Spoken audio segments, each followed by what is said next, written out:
comme le dit le célèbre adage, il n'y a que les imbéciles qui ne changent pas Davis.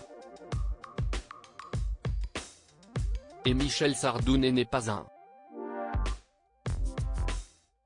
En 2017, le chanteur avait annoncé se retirer définitivement du monde musical et profiter d'une retraite bien méritée en Normandie.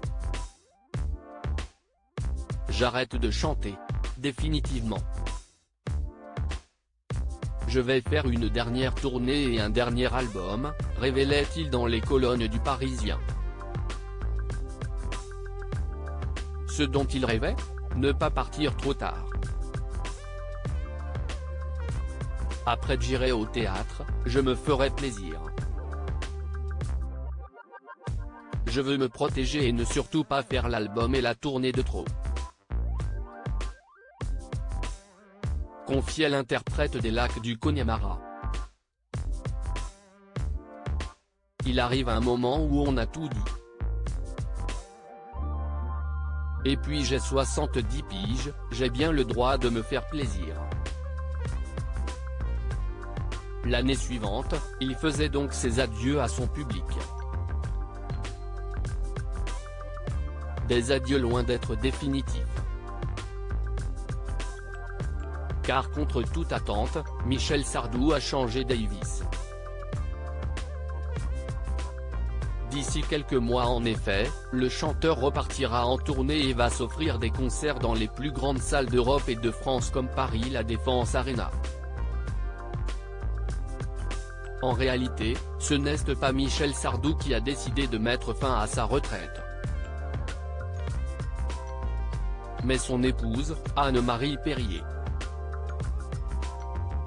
Je t'avais dit, non, je ne reviens pas.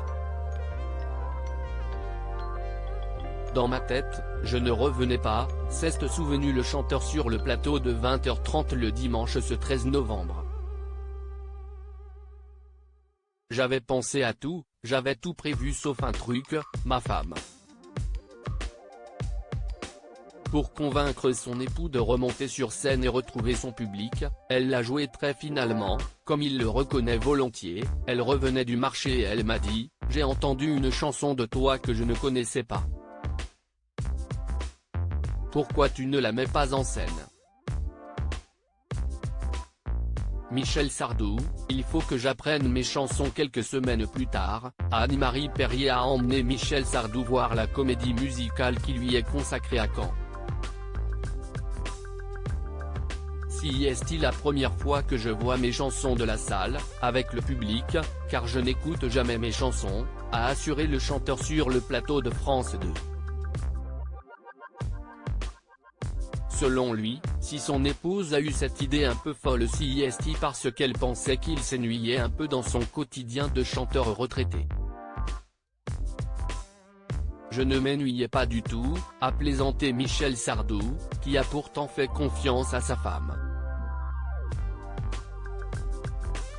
En voyant cette petite comédie musicale qui tourne autour de mes chansons. Je voyais le public. Ils parlent. Ils ont chacun leur chanson. J'ai trouvé que c'était une ambiance très sympa qui me manquait. Je me suis dit, je suis un con, ça me manque, ça me fait plaisir de les retrouver. Retiré depuis plusieurs années de la scène, Michel Sardou va devoir retravailler avant de la retrouver. Ça commence par ma femme qui me met au régime. Moi qui suis un grand bouffeur, je regarde mon assiette, si est une punition divine, a-t-il décrit, agacé de devoir faire attention à sa ligne pour pouvoir suivre le rythme intense de sa future tournée. Il faut que je refasse la voix. Parce que ce qui a fait de moi ce que je suis devenu, si est que j'ai une grande voix, une grande tessiture. Avec l'âge, ça baisse. On gagne en grave ce qu'on perd en aigu. Et il faut que j'apprenne mes chansons parce que je n'ai jamais appris mes chansons donc je ne les connais pas. D'ici le 3 octobre 2023 donc, Michel Sardou va devoir se mettre au boulot. Pour son bonheur et celui de son épouse.